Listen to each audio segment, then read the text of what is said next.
नमस्कार दोस्तों। आज हम इस वीडियो में देखने वाले हैं कि पैरामेडिकल क्या होता है। वो लोग जो 12th में पढ़ रहे हैं या पढ़ चुके हैं, जो पास कर लिए हैं या पास करने वाले हैं, जो लोग चाह रहे हैं कि अगर हम पीसीबी से 12th कर रहे हैं, साइंस कोर्स, साइंस सेक्शन से अगर पैरामेडिकल कोर्स में जाने के लिए चाहते हैं तो उनके लिए यह वीडियो काफ़ी महत्वपूर्ण होने वाली है, क्योंकि इसमें पूरी जानकारी दी जाएगी कि अगर आप पैरामेडिकल में जाने के लिए सोच रहे हैं तो किस तरह से आपको फॉर्म भरना है, किस तरह से कितने एग्जाम में क्वेश्चंस आते हैं, और आपको इसके यह देखेंगे कि फॉर्म भरने के लिए क्या क्या क्राइटेरिया है। एक क्वेश्चन 5 नंबर के होते हैं, पूरी जानकारी इसमें दिया जाएगा। इसमें बता दें सबसे पहले कि एलिजिबिलिटी मतलब योग्यता क्या है, तो बताए जैसा अभी हम या तो आप पास कर चुके हैं या तो आप अपियरिंग में है, फिर भी आप यह फॉर्म को भर सकते हैं। यह फाउंडेशन और टारगेट बैच हम लाएंगे। जो लोग चाह रहे हैं कि बिहार पैरामेडिकल की हम तैयारी करें आने वाले अगले 2025 के लिए, तो अभी से आप लग जाइए और इस चैनल से जुड़ जाइए। चलिए, सबसे पहले हम आपको यह बताने वाले हैं कि जो बिहार पैरामेडिकल होता है, इसका सिलेबस, इसका एग्जाम पैटर्न, एग्जाम डेट जो 2024 का बेस हम उठाए हैं, इसमें उसी के आधार पर ये हम बताने वाले हैं कि कब एग्जाम आएगा। पहला सबसे बड़ी चीज समझिए कि इसका ऑर्गेनाइजेशन है। यह एक सरकारी संस्था है जो कि BCECEB संस्था के द्वारा ऑर्गेनाइज किया जाता है। यह बिहार सरकार का है, Bihar combined entrance competitive examination board, जिसे शॉर्टकट में BCECEB बोला जाता है। नेम क्या है, तो पैरामेडिकल है। इसका एप्लीकेशन किस तरह से भर सकते हैं, तो ऑनलाइन भरा जा सकता है। इसका एग्जाम किस तरह से होता है, तो ऑफलाइन एग्जाम होता है, मतलब पेपर और पेन पर होता है। इसका सिलेक्शन प्रोसेस क्या है, तो सबसे पहले तो आपको एग्जाम पास करना पड़ेगा, उसके बाद आपका इंटरव्यू भी होगा। ऑफिशियल वेबसाइट इसका क्या है, तो BCECeboard.bihar.gov.in पर जाकर के आप अपना फॉर्म, अपना रजिस्ट्रेशन कर सकते हैं। सिलेबस में जैसा कि आप साइंस से पढ़ रहे हैं तो आपका साइंस रहेगा, पीसीबी रहेगा, फिजिक्स, केमिस्ट्री और बायोलॉजी, इसके अलावा मैथ भी रहेगा, इसके अलावा हिंदी और इंग्लिश भी रहेगा, और कुछ करंट का मुद्दा रहेगा जिसको जीके के तौर पर पूछा जाएगा। इसमें हम देखिए कि हम एक एक टॉपिक देख रहे हैं कि कौन कौन आएगा। तो पीसीबी ये तीनों तो छोड़ ही दीजिए, इसमें नहीं दिया हुआ है। मैथ में आपको आएगा, मैथ का आएगा नहीं, जो टॉपिक जो बन रहा है इसका एलिगेशन का है, मिक्सचर एंड एलिगेशन से है, पाइप एंड सिस्टम से है, स्पीड, टाइम और डिस्टेंस जो कि ट्रेन और बोट के आधार पर पूछा जाएगा, मेंसुरेशन आएगा, ट्रिगोनोमेट्री है, जियोमेट्री है, टाइम एंड वर्क है, प्रोबेबिलिटी है, एलसीएम एचसीएफ है, अलजेब्रिक एक्सप्रेशंस एंड इनइक्वालिटी से प्रश्न आएंगे, average, percentage, profit loss, number system, speed, distance and time, simple, compound and interest के बारे में आएगा, रेशियो और प्रोपोर्शनल, पार्टनरशिप, डाटा इंटरपरसेप्शंस और नंबर सिस्टम। यह सब के सब टॉपिक है मैथ का। ये 10वां पर आधारित प्रश्न है, ज्यादा मत लीजिए इसे। यह 12वां पर आधारित प्रश्न नहीं पूछ रहा। मैथ जो पूछा जा रहा है आपसे वह 10th बेस्ड ही है, और लेकिन आपको जो पीसीबी में से जो प्रश्न आएगा वह 12th पर आएगा। अब देखिए कि इसके बाद और कौन क्या जानकारी दिया गया है। देखिए, इसके बाद समझिए कि इसमें इंग्लिश में कौन कौन आएगा। इंग्लिश टॉपिक क्या क्या है, तो रीडिंग कॉम्प्रिहेंशन जो पढ़ करके दिया जाता है पैराग्राफ वाला वो है, जम्बल्ड सेंटेंस, कुछ सेंटेंस में गड़बड़ किया हो रहा है उससे है, फ्रेज रिप्लेसमेंट, आपको वर्ड जो है कुछ इधर उधर रिप्लेस किया हो रहा है उसको लेकर के आएगा, सेंटेंस इंप्रूवमेंट से आएगा, cloze test, fill in the blanks, wrong spelling, infinitive, gerund और पार्टिसिपल से आएगा, आइडेंटिफाई द सेंटेंस पैटर्न, आपको वाक्य का पैटर्न समझाना पड़ेगा। तो ये सब ग्रामेटिकल है। अगर ग्रामर सही है तो आप इंग्लिश से भी कर सकते हैं। फाइंड आउट द एरर है, वर्ब है, नाउन है, आर्टिकल्स है, वॉइस एडवर्ब है, डायरेक्ट एंड इनडायरेक्ट स्पीच है, सब्जेक्ट वर्ब एग्रीमेंट है, कंजंक्शंस है, टेंसेज है, phrasal verbs, idiom and phrase, synonym, साइनोएंटो और वर्ड पावर सब्स्टिट्यूशन से प्रश्न है। तो यह सब साधारण कह सकते हैं कि ग्रामेटिकल आधारित प्रश्न है इंग्लिश से, और इंग्लिश हिंदी से ज्यादा प्रश्न नहीं बनता है। आगे समझिए कि जनरल नॉलेज से क्या आएगा, इससे भी प्रश्न बन जाता है, 20 क्वेश्चंस बनते हैं। आगे हम लोग देखिए क्या क्या एब्रिविएशन से आएगा, साइंस और इन्वेंशन एंड डिस्कवरी से प्रश्न आ सकता है जनरल नॉलेज में। और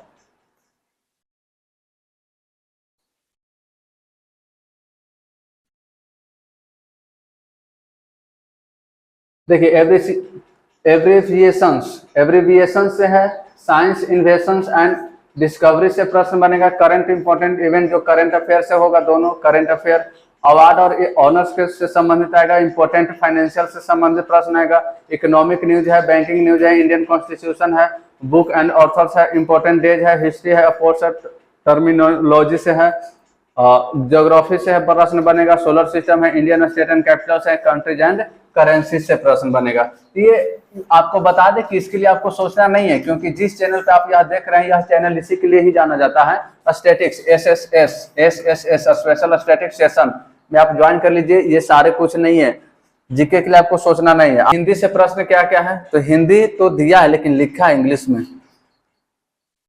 चलिए हिंदी से देखिए कि कौन कौन टॉपिक बनते हैं। तो इंग्लिश हिंदी से टॉपिक आपका बन रहा है, सब्स्टिट्यूशन से संबंधित है, पैसेज कंप्लीशन से है, स्पोर्टिंग एरर है, ट्रांसफॉर्मेशन है, एंटोनिम्स है, ज्वाइनिंग सेंटेंस है, पैरा कंप्लीशन है, एरर करेक्शन से संबंधित प्रश्न आएगा, सेंटेंस अरेंजमेंट करना पड़ेगा, इडियम एंड फ्रेज है, सेंटेंस इंप्रूवमेंट है, एक्टिव और पैसिव वॉइस से संबंधित, synonyms, fill in the blanks, spelling test, preposition, error correction, phrase in bold करके पूछेगा, मतलब कि दिया रहेगा बोल्ड करके लिखा रहेगा, कहेगा कि यही गलती है। सेंटेंस कंप्लीशन से प्रश्न आएगा। तो ये हिंदी का है।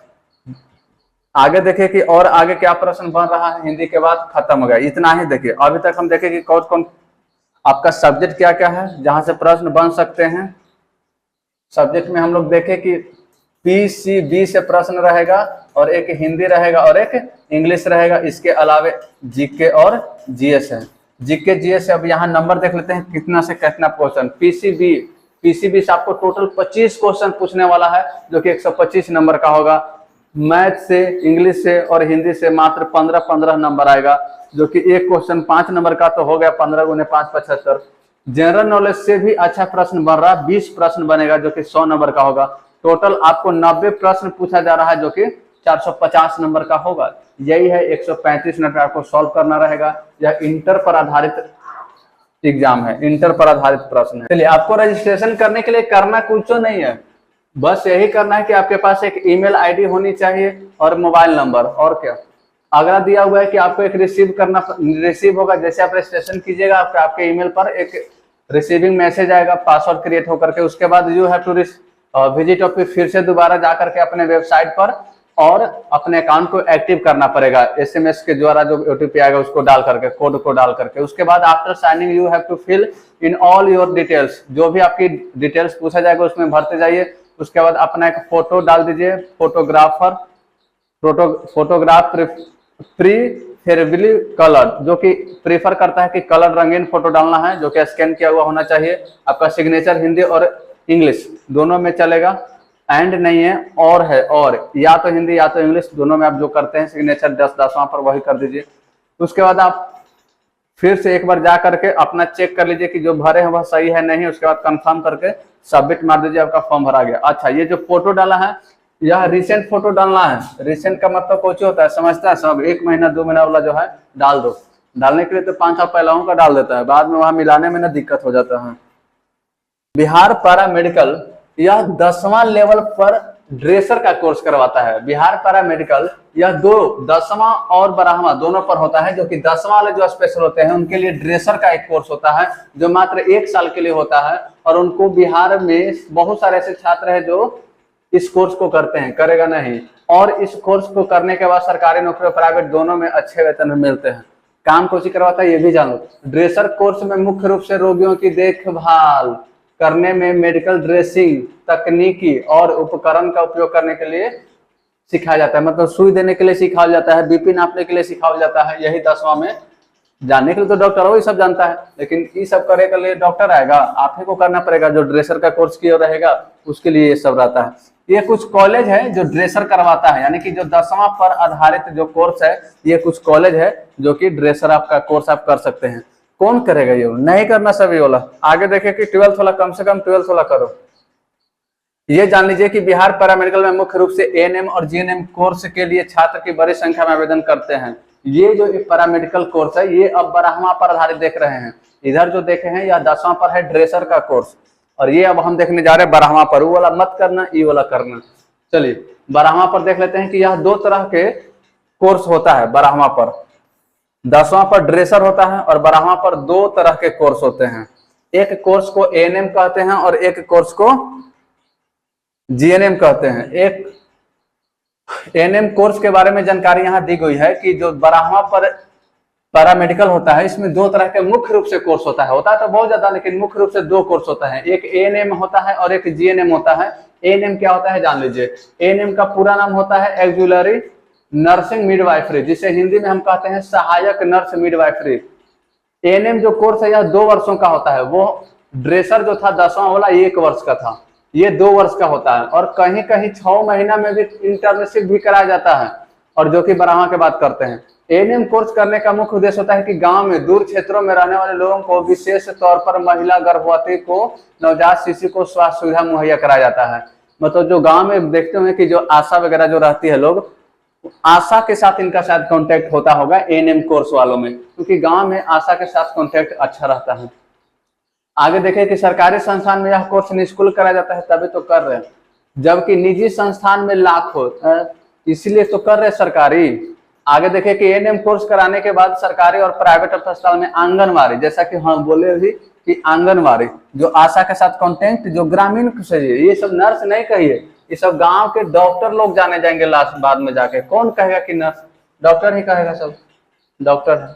एएनएम कोर्स के लिए बिहार में बहुत सारे सरकारी कॉलेज हैं और बिहार पैरामेडिकल काउंसिल 2024 के माध्यम से नामांकन ले सकते हैं। अगर आपको सरकारी कॉलेज नहीं मिल पाता है तो आप प्राइवेट से भी कर सकते हैं।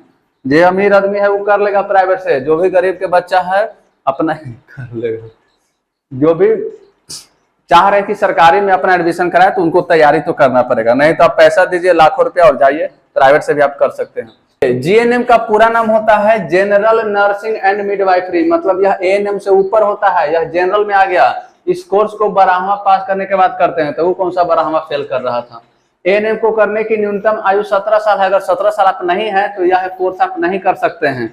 इस कोर्स को करने के बाद आप नर्स इत्यादि की वैकेंसी भी सरकारी भर सकते हैं। यह कोर्स मुख्य रूप से महिलाओं में प्रचलित है। सही बात है, अभी सही बात है। इस कोर्स में नर्स से संबंधित सभी तरह की चीजों को बताया जाता है, और जैसे मरीज की देखभाल करना इत्यादि, यानी कि ये समझिए कि डॉक्टर बन गया, ये जीएनएम वाला डॉक्टर बन गया पूरा। आगे देखिए कि और क्या जानकारी है, तो कुछ नहीं जानकारी, ठेंगा खत्म। सब्सक्राइब करो, लाइक करो और घर जाओ।